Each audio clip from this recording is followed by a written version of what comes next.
وفي سبيل منفصل. السبيل المنفصل الوحيد في عمارة مصر الإسلامية اللي هو سبيل الأمير شيخ العمري، وده كان قائد الجيش فترة السلطان ناصر حسن. أما السبيل اللي موجود داخل المنشأة ده سبيل متصل وبيطل على الشارع، وده كان عمل خيري وتقرب الله عز وجل، والتهوية بقى والإضاءة أكيد. وكل هذه الأشياء كانت تعتبر برضه تفرد في الحضارة الإسلامية. في بقى عندنا قنطرة بتصل ما بين مكونات المجموعة.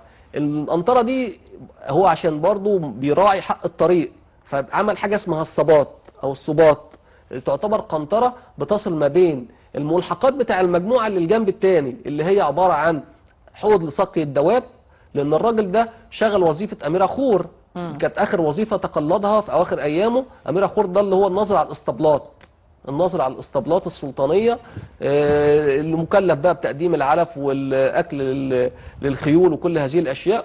ودي كان لها مردود حتى بعد كده، بدأ ان هو يتوسع في إنشاء الخانات. يعني هو أنشأ خان في اسكندرية، وفي عندنا العديد من الخانات أنشأها في دمشق، الخانات اللي هي اللي تعتبر الفنادق اللي هي بتستقبل المسافرين من كافة جنسيات الأرض في هذه الفترة، وفيها بضائع بقى سواء صناعات أساسية أو صناعات تكميلية. نعم. فعايز أقول برضو أن الجزء الثاني من المنشأة ده كان عبارة عن حوض لسقي الدواب. كان في عندنا خلاوي، الخلاوي دي اللي هي بتعتبر فندق كده لسكن الصوفية. الصوفية دول اللي بيتعبدوا داخل المنشأة. بدأ ان هو يوقف ليهم راتب شهري داخل المنشأة نفسها. نعم. وبدأ يبقى في عنده كمان كان في عنده في بعض المنشآت اللي أنشأها مطبخ. نعم. مطبخ وحوانيت لتخزين الغلال وكل هذه الأشياء. نعم. وبدأ يعمل حمامات في الجهة المقابلة من المنشأة. كان محبوب ما بين الناس ولا محبوب من طبقة المماليك أكتر يا دكتور أحمد؟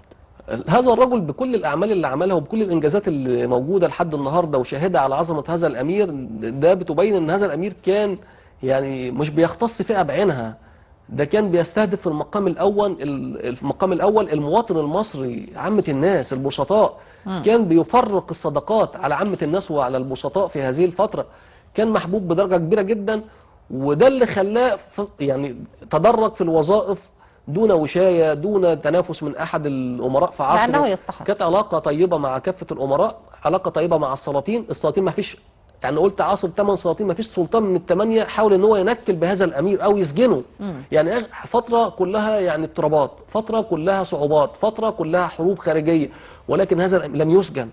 طب عندنا معلومات عن حياته الشخصية او بعض المفاجآت اللي حضرتك تحب تشارك السادة المشاهدين بيها، الجانب الانساني بقى في شخصيته اكتر؟ الجانب الانساني في شخصية هذا الامير ان احنا فوجئنا ان مملوك الخط بيتميز بحسن الخط، دي ما كانتش حاجة مألوفة في العصر المملوكي. وهنتكلم برضو ان المنشأة نفسها اللي موجودة في منطقة الضرب الاحمر يعني فيها الزخارف النباتية، زخارف والكتابات نفسها، آيات القرآن الكريم، المأذنة نفسها الخاصة بالمسجد. المأذنة مكونة من 3 دورات، وفي عندنا الجوسق بيعتمد، ده اللي هو الجزء الأخير في المأذنة. في نوع من الإبداع، في نوع من التفرد ما كانش موجود في أي مكان تاني. المنشأة نفسها اللي موجودة بما تحويه من ملحقات تعتبر مجمع ديني متكامل. يعني هذه المنشأة وجدت برضو في هذا الأمير ليه وثيقة وقف موجودة في وزارة الأوقاف المصرية.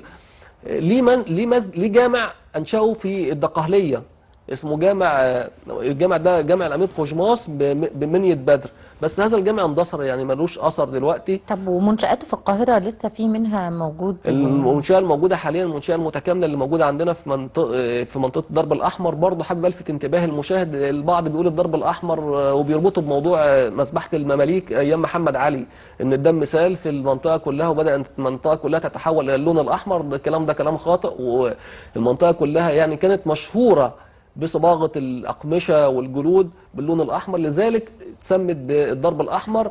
دي برضو من الإضافات اللي أنا حابب إن أنا يعني أقولها للمشاهد. في بعض الأقاويل بتقول إن جوهر الصقلي لما أتى إلى مصر جاب معاه فئة من القبائل كانت بتتسم اللي هو حمرة الوجه، لذلك المنطقة وسكنوا هذه المنطقة، لذلك سميت بالضرب الأحمر، اللي هم كانوا جايين معاه من نفس المنطقة اللي هو أتى منها. في بعض الأقاويل الأخرى بتقول إن المنطقة دي كان بالقرب من الجبل الأحمر، لذلك سميت بالدرب الاحمر. وفي بعض الاقاويل بتقول ان كان بيعدي منها الجمال